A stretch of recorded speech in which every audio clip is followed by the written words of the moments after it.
Assalamualaikum warahmatullahi wabarakatuh. Bismillahirrahmanirrahim.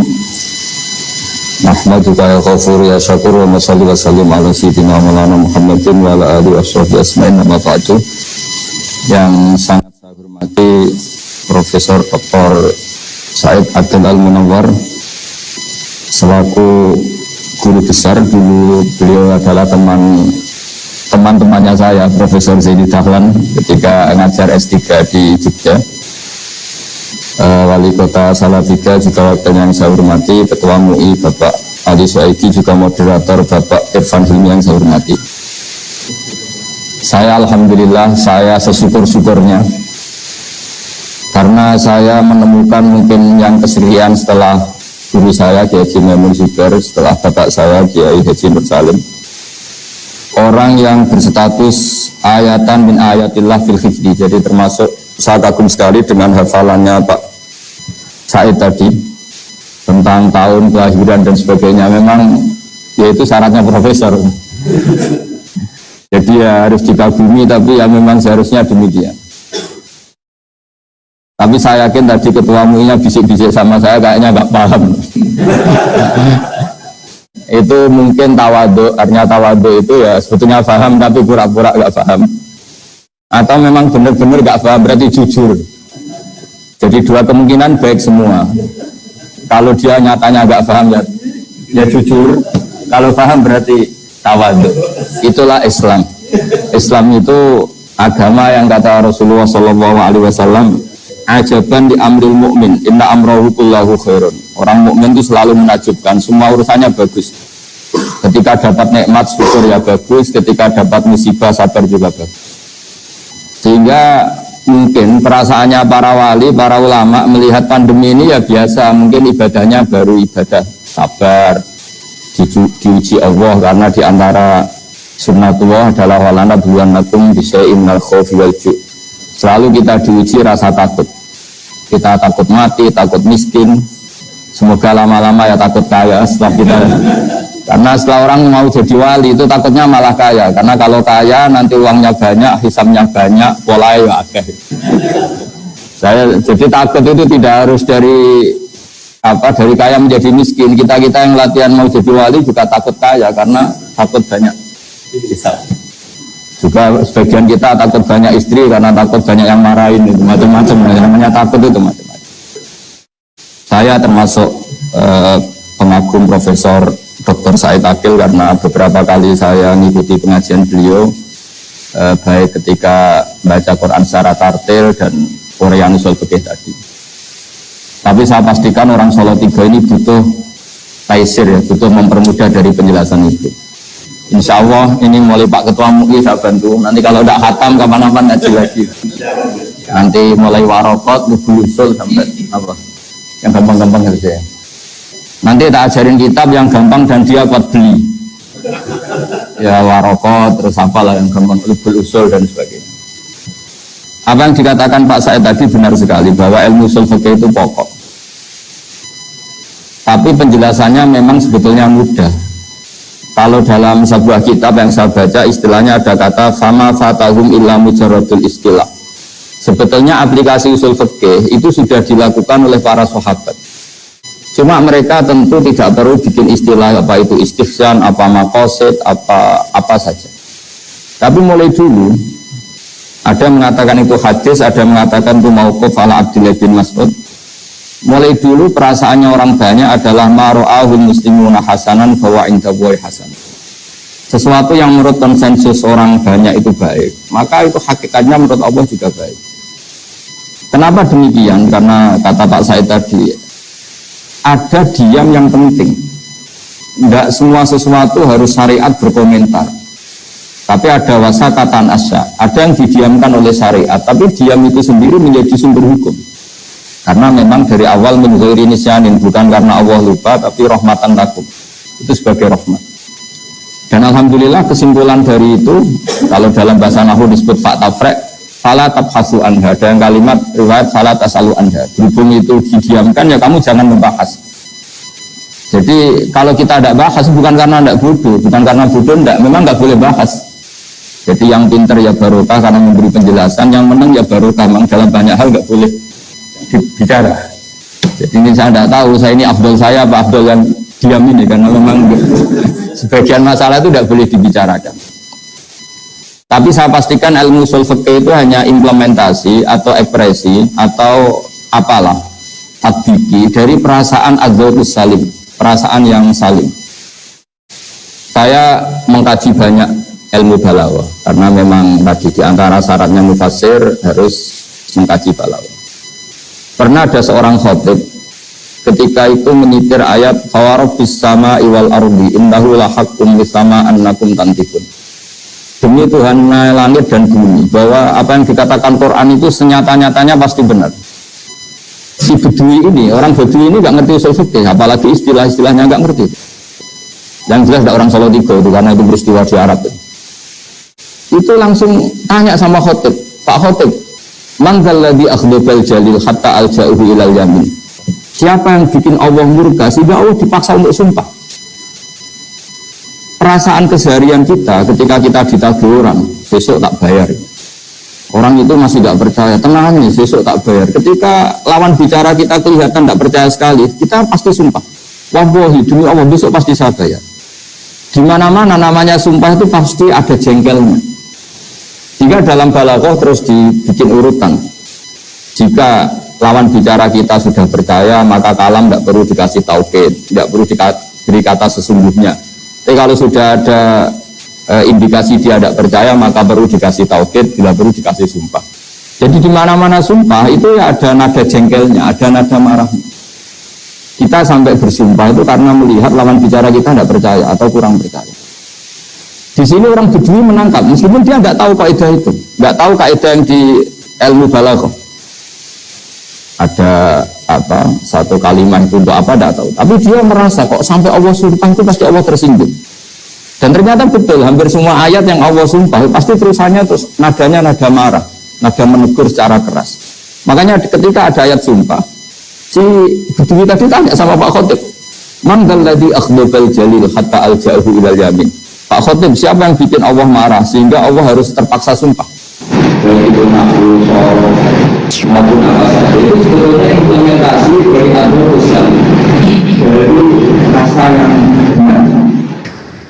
Saya punya sekian contoh, ada banyak wali yang berjual itu yang nggak ngerti istilah benarnya, karena wali itu nggak boleh terlalu benar, nanti tidak akan misi.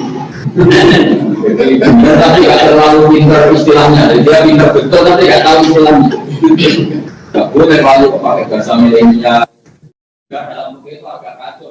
Kalau kamu kumpulin juga wajib tidak apa-apa, itu agak sadis. Itu oke ya, makanya itu agak-agak gimana. Tapi si wali tadi itu malah tidak oleh Allah. Engkau ini benar yang eksistensi engkau dan butuh kami. Allah adalah Al-Qayyum dan yang tidak butuh kita. Kalau yang demikian sama sekali eksistensinya ada di kita. Nanti kalau Allah bikin hari dulu tetap dia punya, tidak bikin kita tetap dia punya. Tapi dibalik tidak butuhan engkau pada kami, engkau tetap memberi rezeki. Itu aneh sekali, memberi rezeki dalam keadaan tidak butuh. Coba kalau kamu ketemu orang di Jakarta yang sama sekali tidak butuh kamu, dia tidak kenal kamu, tidak butuh kamu, kedepan juga tidak butuh kamu, kamu dikasih uang 1 juta, itu luar biasa. Kalau dikasih bos mungkin juga bekerja, dikasih siapa saja mungkin paling tidak orang itu boleh surga. Tapi ini Allah tidak butuh apa, mengasih kita. Kita jangan aku ya Allah mau ini tidak luar biasa. Itu namanya adzauqus salim. Nah, dari perasaan itu kemudian ini juga melahirkan ilmu ushul. Karena Allah Ta'ala mutlak, jika kata-kata Quran atau kata-kata Quran atau firman Al-Quran yang berikutnya itu Allah itu, maka harus ditakwil. Ditakwil itu ya ketika Allah itu mengikuti hamba-hamba, itu seakan-akan Allah itu bagian dari hamba itu. Namanya kalau dalam tasawuf disebut karena zulatin maula. Dalam ilmu dialek disebut at-taqrib ilal afham, untuk memudahkan bisa difahami. Misalnya begini, Allah itu zat yang begitu kaya, sekaya-kayanya, tapi pernah mengistilahkan dirinya Man dzalladzi yuqridu Allaha qardan hasana. Siapa yang mau menghutangi kami? Tentu Allah itu tidak pernah hutang. Apalagi berikan BPKB itu tidak akan pernah. Tapi Allah mengistilahkan siapa yang mau meminjami kami? Ini sesuai hakikat. Harta kita milik Allah. Semua alam raya milik Allah. Ngapain Allah butuh pinjam? Ada lagi istilah intan surwaha yang surkum. Allah adalah al-ghaniyul mutlaq, zat yang sangat kaya. Tapi Allah istilahkan siapa mau menolong Allah. Padahal Allah tentu zat yang nggak butuh pertolongan. Di sini pentingnya ngaji usul fikih, ngaji ulumul lughat, ngaji isti'malul arab. Sampai itu kita akan salah. Makanya saya setuju dengan peringatan Pak Sail, akan bahaya sekali kita kalau nasihatkan Quran padahal kita tidak malian bil arabiyah, tidak kaya, tidak mutabakhir bil arabiyah. Meskipun kita pasti putus asa, kalau ingin alim betul pasti sampai innalillahi wa inna ilaihi raji'un tadi. Tapi kita semua boleh berperasaan alim, bukan karena apa-apa. Karena sebagian ulama mengatakan karena az-zahir. Kebenaran agama ini itu azharu min syamsi dzahira, lebih jelas ketimbang matahari di siang hari. Jika siapapun dia dengan segala keterbatasan, itu akan mudah sekali memahami agama ini. Ini barokahnya Allah bersifat az-zahir. Sehingga dengan Allah sifat az-zahir, orang paling bodoh pun bisa memahami Allah. Karena Allah punya sifat az-zahir. Meskipun tidak akan ya'rifuna kunhahu, ya'rifuna haqiqatahu. Karena Allah juga bersifat al-batin, sehingga tidak tersentuh sampai hakikat. Tapi yang perlu dicatat, agama ini adalah az-zahir. Karena Allah adalah az-zahir. Maka agama ini sifatin yudhirahu ala dini kulli. Agama ini begitu jelas. Sehingga ketika kita diperintahkan Allah sujud, kita berlogika itu gampang. Kenapa harus sopan sama Allah? Sama majikan kita yang ngasih makan beberapa hari saja kita harus sopan, apalagi sama Allah. Andai kan kita diberi kontrakan gratis, dikasih makan orang gratis 1 bulan saja, terima kasih kita tidak selesai-selesai. Apalagi dikasih Allah selama-lamanya. Maka pujian yang benar adalah la nuqsi tsana'an 'alaika anta kama asnita 'ala nafsi. Kita muji engkau ya Allah tidak ada habisnya. Tidak bisa terhitung pujian kita kepada engkau. Karena apa? Allah memberi kita tanpa batas. Nah, aturan-aturan atau anjuran agama supaya kita muji Allah tanpa batas ini aturan yang andikan itu tidak di atas namakan agama. Kita pun akan mengatakan itu aturan yang benar. Maka di syiddati zuhuri hadatin sampai ada pepatah laulam yakun maja'a bihi Muhammadun dinan lakana fi akhrin nasi hasan. Kalau saja agama ini tidak di atas namakan agama, aturan yang dibawakan Rasulullah SAW pastilah kana fi akhrin nasi hasanan. Pasti menurut akal manusia ini juga bagus. Seperti contoh di fikih misalnya iddah. Enggak kebayang andaikan dalam cerai itu tidak ada iddah. Misalnya malam masih hubungan intim, pagi bentrok, langsung cerai. Itu kalau langsung dinikahi orang lain, kita nanti bingung. Ini anaknya siapa? Ini produk lama apa produk baru? Apalagi anak kecil itu wajahnya agak jelas mirip siapa. Kalau di DNA kan ribet. Tapi barokahnya ada iddah, ada kepastian bara'atur rahmiha. Sampai perempuan ini benar-benar terbebas rahimnya dari sperma zaut awal atau suami pertama, baru boleh nikah. Jadi iddah ini penting. Kita sebagai ahli fikih akan mengatakan setidaknya mengatakan bara'atur rahmiha. Tapi kita ini tidak ahli fikih saja, tapi juga punya ubudiyah, punya kehambaan kepada Allah. Sehingga dalam kitab-kitab fikih masih disisakan karena dikarang oleh orang-orang yang yakhshawnallaha, orang-orang yang sangat takut Allah, disisakan aulit ta'abbud. Oke, iddah ada batasannya, yaitu misalnya mutawafan ana zaujua yang 4 bulan 10 hari. Kalau min dawatil khaid ya 3 kali masa suci, kan ada aturannya yang untuk muthalaqah. Ya, yang untuk muthalaqah min dawatil khaid itu salah satu turuk. Tapi mesti ditambah aulit ta'abbud. Kenapa ditambah ta'abbud? Karena kalau enggak kita liar. Kalau fikihnya hanya libaro atirahmiyah, pasti kita liar. Ada orang diceraikan suaminya, padahal sudah lama enggak kumpul karena suaminya di Amerika misalnya. Atau diteliti pakai USG atau pakai teknologi apa, terbukti enggak ada mani, enggak ada sperma. Kalau alasannya ini baru atirahmiyah, ini terbukti rahimnya kosong, berarti boleh kawin, enggak boleh seperti itu. Jika fikih selalu mengatakan iddah syuriat dianjurkan li bara'ati rahmiha walid ta'abbud. Nah, kenapa penting li ta'abbud? Bagaimanapun kita ini hamba Allah. Maka saya setiap ngaji itu berkali-kali bilang, inti daripada ibadah itu adalah derekno kersane Allah. sambil kita kalau terpaksa itu ya pura-pura alim, pura-pura tahu lah alasannya. Tapi ini hanya tahu tidak sebagai madarul illah atau madarul hukmi atau masalikul illah.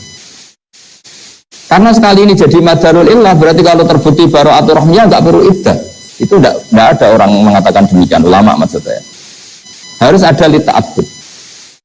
Tanpa lita'abbud kita tidak tahu loyalitas kita terhadap ketentuan Allah Subhanahu wa taala. Misalnya begini, saya minta tolong Pak Ketua MUI, mau tak contohkan, tak suruh nggak pantas, ini Ketua MUI. Saya menyuruh, ya sudah ini terpaksa bahasa amar. Pak Ketua MUI, saya belikan beras untuk makan hari ini. Kalau enggak saya bisa mati. Itu illatul hukmi yang ekstrim. Sehingga Pak Ketua MUI bisa dengan mudah membelikan beras karena ini sembako, makanan pokok. Kalau enggak, ya saya bisa mati. Suatu saat tak suruh yang nggak penting banget, bahkan agak-agak keliru. Pak Ketua MUI saya belikan rokok. Terus dia ahli medis, ahli kesehatan. Wah ini perintah tidak benar, maka tidak saya laksanakan. Illatul hukmi, maka loyalitasnya perlu diragukan. Atau saya suruh mindah gelas yang nggak penting. Coba gelas yang dari kanan agak geser sedikit ke kiri. Pentingnya apa, urgensinya apa, terus tidak nurut. Nah, meskipun yang saya perintahkan itu tidak nurut dalam hal sepele, tapi saya akan menvonis orang itu bahwa tidak loyal. Nah, di sini pentingnya aulit ta'abbud. Meskipun sudah jelas bara'atul rahmi, kita tetap derekno Allah ada iddah, karena pokoknya derekno kersane Allah. Kalau perempuan mutallaqah atau mutafan anda zaujuha harus ngalami iddah. Sehingga ini pentingnya benar yang dikatakan Pak Said tadi. Di antara sekian syarat al-usuli adalah mimman yattaqillah, mimman yakhshawaha asadda. Ya pokoknya yang asadda taqwa, yang asadda. Enggak boleh orang cerdas saja ada usul fikih, harus orang takwa. Karena dengan takwa ini ada rasa ubudiyah. Kayak tadi, kalau saya punya santri yang nurut, buat tak kongkon beli sesuatu yang nyun sewu kayak rokok pun beli. Meskipun saya tidak mensyaratkan rokok. Karena butuh nurut. Maka saya berkali-kali cerita dulu, guru-guru kita sampai Imam Syafi'i itu, dulu diajarin Imam Malik, diajarin guru-gurunya. Kalau kamu punya budak, punya abd kalau dulu, iqla' hadhihi sokhra fa inna tahtaha dhahaban. Yang satu iqla' hadhihi sokhra. Jadi yang agak rasional diberitahu iqla' hadhihi sokhra. Lima daya sayyidi li anna tahtaha dhahaban, karena di bawahnya ada emas. Dia membongkar batu besar itu karena berkeyakinan di bawahnya ada emas. Pertanyaannya, loyalitasnya dia melakukan perintah itu karena logika ada emas apa karena perintah? Kalau karena ada emas ini bahaya betul. Suatu saat diperintahkan lagi iqla' hadhihi sokhra. Memangnya ada apa? Ya nggak ada apa-apanya. Ngapain dibongkar? Padahal majikannya sedang uji loyalitas, bukan sedang mencari emas. Nah, di sini selalu kita butuh di balik alasan illatul hukmi selalu ada ubudiyah. Dan itu yang dikatakan Pak tadi, di antara syarat sekian mustahil adalah harus takwa. Ya, barokahnya takwa ini bisa improvisasi terus. Selain cerdas ya, takwa atau tidak cerdas itu ya ruwet. Makanya dulu agama ini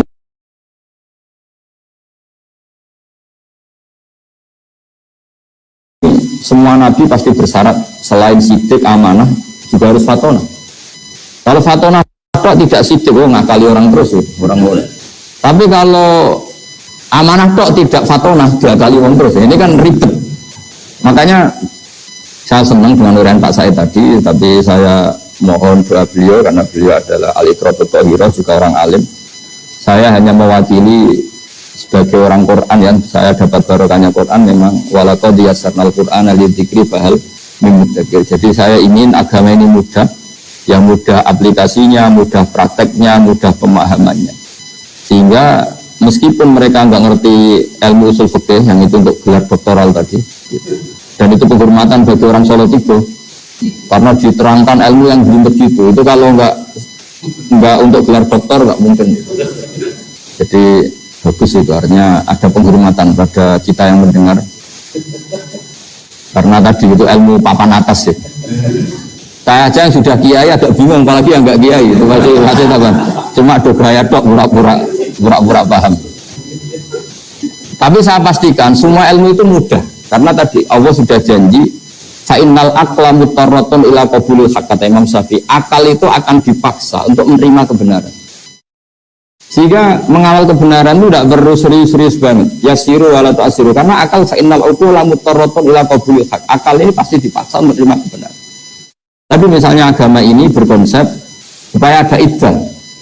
Orang pasti tahu kenapa butuh iddah. Karena nanti kalau ada bayi, itu bayinya siapa? Produknya siapa? Tanpa ada iddah, ditakutkan ada istilatul ansab. Anak ini anak bapaknya siapa enggak jelas. Jadi andai kan enggak diatasnamakan agama, orang akan mengatakan memang aturannya harus demikian. Sebab itu agama ini sebagiannya disebut Allah fitratallahi allati fataran nasa alaih. Agama ini agama apa? Agama menurut logika manusia pasti benar. Orang normal, maksudnya ini bicara orang normal. Haramnya khomer juga demikian. Kenapa khomer haram? Ya karena khomarul akal. Karena mencederai akal. Padahal menjaga akal termasuk wajib. Lalu yang dikatakan khomer apa? Ya dulu asyurul inab. Dulu itu ya inab yang diperas. Lama-lama kenapa haram? Ya ini ilatul hukmi. Ya karena yukhominul akla, merusak akal. Akhirnya terus fakullu ma khoromaral akla, yang merusak akal yang namanya khomer. Atau sama-sama muskir, atau sama-sama haram. Yaitu ada masalikul ilah. Nah, kemudian ulama berdebat, apa kias itu penting? Ada yang mengatakan penting tidak penting, yang jelas nanti hasilnya sama. Ada yang cara ulama ngendikan tidak perlu dikatakan kias, cukup dikatakan min itlaqil ba'di wa iradatil qul. Jadi kalau Allah mengharamkan fala taqul lahuma uffin, sekedar bilang hus saja haram, apalagi yang di atas hus. Atau al murad binnahi an qauli uffin adalah at-tadajjur atau al-idza. Yang dikehendaki Allah haramnya mengatakan hus pada orang tua adalah lidah. Maka apalagi nabuk, apalagi nyadui, apalagi membiarkan orang tua miskin utang-utang tonggo, itu ya haram juga itu. Jadi lah itu kan lagi-lagi zauk. Mungkin orang dulu tidak mengistilahkan itu min itlaqil ba'di wa iradatil qul, atau mengatakan itu masalikul illah atau illatul hukmi adalah al-idza, sehingga apa saja yang menyakiti orang tua haram. Itu kan sudah dibahasakan oleh ulama. Karena mau tidak mau ulama butuh istilah. Untuk mempakemkan satu teori ada istilah, ada terminologinya. Tapi tanpa itu pun agama ini bisa difahami. Itu yang disebut walaqad yassarnal Qur'ana lidzikri fahal min. Sehingga dulu saya ini termasuk pengagum cerita-cerita orang Bedui. Orang-orang Bedui itu orang yang jauh dari pemahaman. Tapi seringkali mereka kalau bikin natijah, bikin kesimpulan itu sering benar. Misalnya Nabi pernah ngendikan yadhaku rabbuna, Allah itu pernah senyum melihat ini, melihat orang sering jamaah, melihat ini. Si Arabi tadi mungkin tidak pati hafal jumlah yang Allah senyum kepada siapa saja, itu tidak pati hafal dia. Cuma dia langsung takok, awayat hakur rabbu ya Rasulullah, apa Tuhan itu pernah senyum? Iya. Jawabnya Arabi tadi lucu. Lam na'dima min rabbin yadhaku khairan. Wah, kalau Tuhan pernah senyum, biasanya orang senyum itu nggak mau menyiksa, akan baik-baik saja. Jadi, dan itu dibenarkan Rasulullah. Beberapa kali orang Bedui punya kesimpulan, Nabi ngendikan mansar rohu ayang duro ila ahli jannah fal yang diri ayat. Kalau kamu ingin melihat penduduk surga yang masih hidup, ya lihat. Jadi orang Bedui, karena apa? Ya agama ini mudah. Lagi-lagi agama ini mudah. Sehingga orang yang nggak cerdas banget, itu ya bisa paham. Meskipun nggak bisa istilahkan tadi. Ya pusing kalau bisa di pemilu masalikul ilah harus ada jamek, mutarid munakis, jamek manek, nggak boleh ada farik. Itu, nah iya kalau nggak paham bisa bilang amin itu. Ya betul lah ya. Tapi ini kan cerita apa? Jadi karena tadi Pak Said sudah memberi ilmu yang luar biasa, ini saya bantu teman-teman Solo 3 supaya nggak perlu kaget. Itu semuanya mudah. Yang kamu nggak hafal itu hanya istilah, tapi nurani kamu akan paham. Karena walaqad yassarnal Qur'ana lidzikri fahal min muddakir. Jika dulu itu begitu mudahnya orang-orang Bedui memahami Islam. Sampai ketika Islam nggak difahami Ikrimah bin Abi Jahal, nggak bisa difahami oleh orang-orang kafir yang masih kafir zaman itu. Nabi kalau ngendikan ketika dapat informasi tentang itu hanya ngendikan gini, misluhu la yajhalul Islam. Orang secerdas dia itu tidak akan bodoh tentang Islam. Akhirnya mereka yatafakkaru fil Islam wa yata'ammalu fil Islam. Akhirnya masuk Islam. Karena kata Nabi malah dipuji ketika mereka masih belum Islam, ditawarin Islam belum mau, tapi Nabi ngendikan misluhu la yajhalul Islam. Ternyata betul, setelah Islam itu dikaji, Makanya pentingnya sulhul Hudaybiyah ketika semua perjanjian itu merugikan Nabi dan orang Islam, masyhur itu sulhul Hudaybiyah. Dan orang nggak bisa memahami sulhul Hudaybiyah karena di antara perjanjian itu sangat merugikan Islam. Kalau orang Islam masuk kafir harus dibiarkan karena kafir dianggap habitat. Kalau yang kafir masuk Islam harus dikembalikan. Itu kan satu perjanjian yang sangat-sangat merugikan. Tapi ada poin yang diinginkan Nabi yang orang nggak tahu zaman itu, yaitu Nabi ngendikan, tapi syaratnya di kafir Quraisy boleh mendiskusikan Islam. Itu aja benar. Dan orang nggak boleh dilarang ketika berdiskusi Islam. Akhirnya apa yang terjadi? Fama yatakallamu ahadun fil Islam illa dakhala fihi. Orang diskusi Islam akhirnya masuk. Karena setelah diuji secara ilmiah pasti kecenderungannya orang Islam. Misalnya diskusi di Darun Nadwa. Tuhan kita sama Muhammad keren mana ya? Tuhan kita apa ya? Berhala itu. Yang kita mandikan, kita urusi, kalau rusak ya kita dandani. Nah, Tuhannya Muhammad siapa? Yang menciptakan langit bumi. Oh, kan jauh, kerennya kan enggak. Akhirnya ya semuanya masuk Islam. Makanya dawai Abu Bakar ketika mengenang itu, kita semua zaman itu enggak paham. Tapi akhirnya menjadi tahu. Nah karena mereka sudah masuk Islam, ya sudah otomatis perjanjian yang merugikan Islam itu ya dibatalkan mereka sendiri. Nah, di sini hebatnya Quran, hebatnya Islam. Bal naqdhifu bil haqqi 'alal batili fayadmaghuhu fa idza huwa zahir. Islam datang dengan hak. Ciri utama hak itu apa? Kalau berhadapan-hadapan dengan batil pasti kemenangan ada di hak. Fayadmaghuhu fa idza huwa zahir. Pasti barang hak ini akan mengalahkan yang batil. Fa idza huwa zahir, dan batil itu pasti hilang. Makanya disebut ja'al haqqu wa zahaqal batil. Bagian ayat lebih ekstrim lagi. Diistilahkan mayubdiul batil wa mayu'id. Barang batil itu tidak akan bisa memulai dan tidak akan bisa kembali. Maksudnya yang namanya berhala atau yang namanya manusia itu tidak akan menjadi Tuhan. Dari dulunya yang tidak akan Tuhan, kedepannya juga tidak akan sebagai Tuhan. Karena hakikat batil adalah mala wujuda lidzati. Memang hakikatnya tidak pernah ada. Nah itu juga akhirnya. Nah, terus ilmu seperti ini ada yang mumpuni jadi filsafat, jadi filosof, kayak Imam Razi dan sebagainya dan sebagainya. Jadi saya mohon semohon-mohonnya sama semua pendengar bahwa saya benar-benar kagum sama Profesor Said dan memang harus seperti itu, pakai istilah-istilah terminologi usul fikih. Orang itu mau belajar. Dan nanti kitab-kitab yang nggak punya itu Pak Ketua ini nanti tanya saya, nanti tak terangkan yang mudah ya, pakai bahasa Solo 3 aja lebih gampang. Tapi saya pastikan kalian semua tidak usah kaget, tidak usah apa, karena tadi semua yang ditulis ulama dengan bahasa masing-masing itu sebetulnya sesuai fitrah kita, sesuai zahid salim kita. Sehingga sudah saya jelaskan berkali-kali, dulu banyak orang Bedui itu mukhotobah dengan Nabi, muhawarah, itu akhirnya paham. Karena agama ini sesuai al-fitrah as-salimah, fitrah Allahillati fatarana sa'alih. Jadi seperti ketika Nabi melihat perempuan yang sedang menanak nasi lah, kalau bahasa sini mungkin, ketika apinya mau padam itu kan, kalau sekarang disebuli, kalau bahasa Solo itu disebuli supaya cepat naik apinya atau cepat membara. Itu bayinya dijauhkan. Terus ketika sudah agak jeda, bayinya didekap lagi. Kata Nabi, ara'aitum anna hadhihi tarihatun waladaha ilan nar. Apa kamu berpendapat bahwa seorang ibu ini membuang anaknya ke neraka? Ya tidak akan ya Rasulullah, tidak akan. Berarti terus kendikan Nabi, Allahu arhamu bi ibadihi min hadhihi bi waladiha. Allah lebih rahmah kepada hambanya daripada si ibu ini dengan. Wah, itu sahabat senang semua.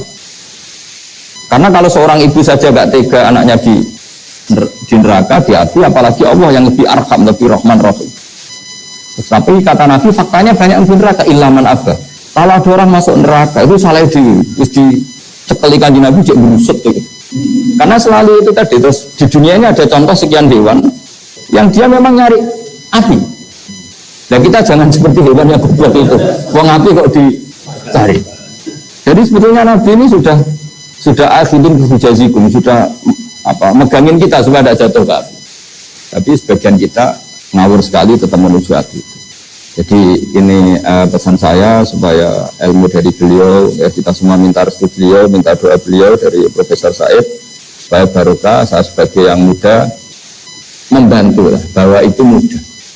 Karena tadi walaqad yassarnal Qur'ana lidzikri fahal min mudzakir. Jadi meskipun fa'il itu didefinisikan al-fa'il wa al-ismu al-marfu alladzi wa alladzi sebenarnya al-ismu al-marfu, terus yang dirofakkan oleh fi'ilnya atau oleh isim sifat atau oleh isim fa'il. Itu kan kayaknya susah, tapi orang Arab ya sudah bilang ja'a zaidun. Jadi misalnya al-ismu al-marfu al-madhkuru qablahu fi'luhu ya. Kalau dalam jurumiyah, tapi kalau di alam alfiyah tidak harus fi'il tapi termasuk isim fa'il ya. Kelihatannya kan susah, tapi setelah kita ngaji ya orang Arab tetap bilang ja'a zaidun, ra'aitu zaidan. Tapi kalau kita mau menerjemahkan al-ismu al-marfu'u al-madhkuru qablahu fi'luhu, itu kan kalau maknanya bingung, isim yang dibaca rafa yang sebelumnya disebutkan kata fi'ilnya. Oh, itu kan kayak bulat. Jadi ya sudah, tapi lama-lama prakteknya ya gampang. Makanya terus orang Arab kadang pakai mausu'ah. Mausu'ah itu ya pokoknya ngomong. Timbang latihan bahasa Arab urusan kesuwan ya. Kon kerja di Arab Saudi tahun mulai bahasa Arab. Tarik dadani sidik-sidik nahu sonope gitu. Tapi kalau pinter bahasa Arab kan sudah. Ya karena tadi walaqad yasanal Qur'an ada dzikri fahal min mudzakir. Saya kira demikian. Makasih. Assalamualaikum warahmatullahi wabarakatuh.